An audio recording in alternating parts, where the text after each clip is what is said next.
अगर आपसे कहा जाए कि आपको कुछ दिनों के लिए जंगल में रहना है तो शायद कुछ लोग मान जाएंगे, लेकिन साथ ही ये कहा जाए कि उस जंगल में हिंसक पशुओं का भी वास है और आपको बिना किसी हथियार के रहना है, तो कई जैन साधु भगवंत जंगलों में भी साधना करते हैं, बिना किसी हथियार के, बिना डरे, एकदम निर्भीकता से। ऐसे ही एक महान जैन आचार्य भगवंत विश्व पूज्य श्रीमद विजय श्री राजेंद्र सुरेश्वर जी महाराजा ने जालोर के समीप चामुंड वन में तपाराधना करने का निश्चय किया। भक्त श्रावकों ने निवेदन किया कि गुरुदेव, वह स्थान तो हिंसक पशुओं से, जंगली जानवरों से भरा पड़ा है और वहां खतरा ही खतरा है, सामान्य खतरा नहीं बल्कि जान का खतरा है। गुरुदेव ने अपने निश्चय की दृढ़ता स्पष्ट करते हुए उन भक्तों से कहा कि मैंने इसी स्थान को अपने ध्यान के लिए उपयुक्त चुना है, आप सब निश्चिंत रहे, जंगली हिंसक पशु मेरा कुछ नहीं बिगाड़ेंगे। एक तरफ अनेक श्रावकों के मन में चिंता होने लगी कि गुरुदेव ने जो निश्चय किया है उससे वे पीछे नहीं हटेंगे। दूसरी तरफ पूज्य श्री ने तय सीमा पर अपनी तपाराधना के लिए, अपनी साधना के लिए पूर्व निर्धारित स्थान की ओर विहार कर दिया। जालोर के कुछ श्रावकों ने बिना गुरुदेव की जानकारी के गुरुदेव की सुरक्षा हेतु कुछ युवकों को शस्त्रों के साथ नियुक्त कर दिया। वे युवक आसपास वृक्षों में छिप गए। एक रात्रि पूज्य श्री साधना में लीन थे। उसी बीच एक भयानक शेर दहाड़ा, उछलता कूदता उधर आया। वृक्षों पर बैठे युवकों के होश उड़ गए। जंगल में इस तरह शेर को देखकर उनकी बोलती बंद हो गई, धूजने लगे, कांपने लगे। पूज्य श्री की सुरक्षा तो एक तरफ रही, वे ये सोचने लगे कि इस शेर से हम बच गए तो ही बहुत बड़ी बात हो जाएगी। वे युवक छिपकर भी कुछ कर पाते। इतनी देर में तो शेर गुरुदेव के नजदीक आ पहुंचा। कुछ देर के लिए शेर उनके सामने ही एक पत्थर पर बैठ गया। उन युवकों को लगा कि अब गुरुदेव को बचाना नामुमकिन है, क्योंकि एक शेर के लिए एक मनुष्य की देह पर आक्रमण कर उस देह को अपना भोजन बनाना बहुत आसान है। लेकिन आपको ये जानकर आश्चर्य होगा कि वह शेर कुछ ही देर बैठकर बिना कुछ नुकसान किए दूसरी ओर चलता बना। शस्त्रों से युक्त वृक्षों पर छिपे युवकों के आश्चर्य का कोई पार नहीं रहा। इतने हैरान तो वे तब भी नहीं हुए थे जब शेर आया था। यह पूरा दृश्य देखकर वे सारे युवक गदगद हो गए। उन्होंने यह आंखों देखा दृश्य कस्बे में जाकर सुनाया। तब जाकर के लोगों को अपने गुरुदेव के सामर्थ्य का ज्ञान हुआ। उसी दिन से लोगों ने निश्चिंत होकर सुरक्षा प्रबंध हटा लिए और पूज्य श्री की साधना का क्रम चलता रहा।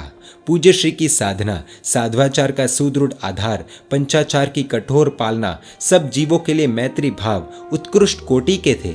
इनके जीवन से अनेकों चमत्कार जुड़े हैं और ये सारे चमत्कार इनकी जबरदस्त साधना का फल है। हम ऐसे प्रसंग जब सुनते हैं तो हम इन्हें चमत्कार तो मान लेते हैं, लेकिन इनके पीछे रहे हुए ध्यान पर, इनके पीछे रहे हुए ज्ञान पर शायद हमारा ध्यान नहीं जाता। ऐसे ही अद्भुत महापुरुष गुरुदेव श्री ने 63 वर्ष की आयु में अभिधान राजेंद्र कोश को लिखने की शुरुआत की थी। क्या है ये अभिधान राजेंद्र कोश? आसान भाषा में यह एक जैन डिक्शनरी है जिसमें जैन आगम की अर्धमागधी प्राकृत भाषा के 60,000 शब्द अर्थ सहित एवं 4.5 लाख श्लोकों का संयोजन, प्रत्येक शब्दों का संस्कृत में अनुवाद, शब्दों के विविध अर्थ संदर्भ सहित प्रस्तुत है। इसके अलावा लिंग निर्देश, शब्दों की व्युत्पत्ति, निरुक्तियाँ, व्याख्याएं, कथा, उपकथाएं, संदर्भ स्थल एवं संदर्भ पाठों का एक ही स्थान पर विस्तृत संकलन संयोजन तथा 97 ग्रंथों का संदर्भ आदि ऐसी अनेक चीजें दी गई है। यह सब सुनकर ऐसा लग रहा होगा कि इससे हमें क्या फायदा। अनेक बड़े बड़े आचार्य भगवंत इस विश्वकोश की सहायता से अपनी शंकाओं का समाधान करते हैं। यह अभिधान राजेंद्र कोश भारतीय एवं अनेक देशों के विश्वविद्यालयों, शोध संस्थाओं, शिक्षण संस्थाओं, समृद्ध पुस्तकालयों, वाचनालयों एवं ज्ञान भंडारों में मौजूद है। ऐसा समझ लीजिए कि जैन आगमों का अध्ययन करते समय अनेक आचार्य भगवंत, अनेक मुनि भगवंत इस कोश का उपयोग करते हैं। 60,000 शब्द, 4.5 लाख श्लोकों का अनुवाद आदि आदि, ये सब उन्होंने उस युग में किया जब प्रिंटिंग के लिए कोई हाईटेक मशीन्स उपलब्ध नहीं थी। उन्होंने कभी भी लिखने पढ़ने का काम रात्रि में नहीं किया और आपको जानकर आश्चर्य होगा कि लिखने के लिए उपकरण के रूप में नारियल के खप्पर में तर कपड़े का एक छोटा सा टुकड़ा रखते थे और उसमें कलम गीली करके लिखते थे। 63 वर्ष की आयु में उन्होंने इस कोश का पवित्र कार्य शुरू किया था और जब यह बृहद विश्वकोश परिपूर्ण हुआ तब उनकी उम्र 76 वर्ष की थी। रिटायरमेंट वाली उम्र में गुरुदेव ने शासन के लिए इतना बड़ा कार्य किया।